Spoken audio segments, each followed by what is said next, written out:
This presentation provides detailed instructions for the creation of rivers and streams in a cork-based modular terrain tile system. Viewers may wish to first view part 1 of my figure gaming terrain creation video series in order to understand how to create the cork-based terrain tiles. In order to create realistic waterways, I need to gouge away parts of the cork tile. After trying many methods, in the end the best was using a router. This is an example of a small and low-cost router, which is still the most expensive item in my gaming tools, apart from the figures. Always use protection for your eyes and be very careful when using it. Selecting the correct router bit is critically important as well. This shows the router bit I am using. It's rounded and as wide as possible. 1 centimetre was the widest I could find. This is set so it cuts into half of a single tile, perhaps 3 mm depth. Draw out your river on a tile, secure the tile to a workbench, use eye protection and route away. It's important to ensure the tile is well secured to a workbench. During the routing process, you do not want the tile to move. The area which will be routed is the blue in the video or slide that you see here now. I have found it's very important to make the rivers as clear and obvious as possible. As you are routing, you will only see a very small part of the tile, and it's easy to make errors. By painting any river, routing errors are kept to a minimum. This shows the result after the routing has occurred. It will be messy, so don't do this in the living room. In this case, the river is 3 centimetres wide, which requires 3 passes of the router. A 1 centimetre wide stream only requires a single pass, and wider rivers require even more passes. You'll get a grooving effect, which can look good once you have completed your river. It should be noted that pretty much all the rivers I use these days are 3 centimetre. The 1 centimetre wide is less than useful for me. You will end up with a lot of cork dust, which I think may be useful as flock on terrain. I have not yet tried this, and the blue flecks may make it useless, but it is an interesting idea. My current thoughts are that I will use this on a tile and then paint it with a heavily watered down solution of a paint. I'm going to be using this for my desert terrain initially. You will see there is a bridge which crosses the river. One option is to cut out the river and then use wood putty to form the bridge, but I find this system is better.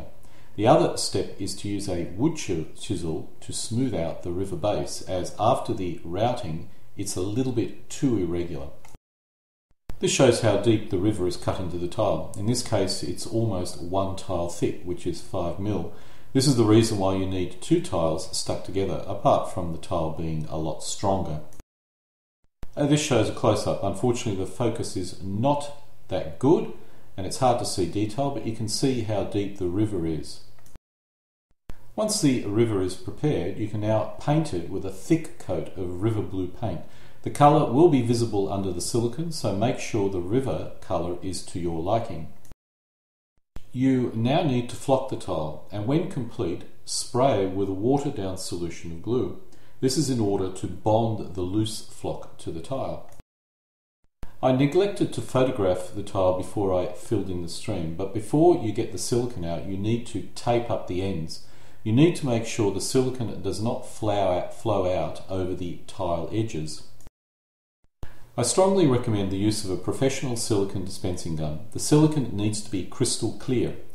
This may seem like a lot of silicone, but this only does 4 tiles, assuming a simple 3 centimetre wide rivers. Make sure you cut a large hole in the end of your silicone dispensing tube. When you squeeze the silicone out, you want to avoid running it up and down the tile more than you need to, as this will result in unusual grooving. The silicone should fill a 1 centimetre wide area, so you only need to run it up and down 3 times with a little bit of filling. I often actually use a metal device or metal tool to smooth it out as well. It's a bit tricky and you'll pick it up after you've done it a few times.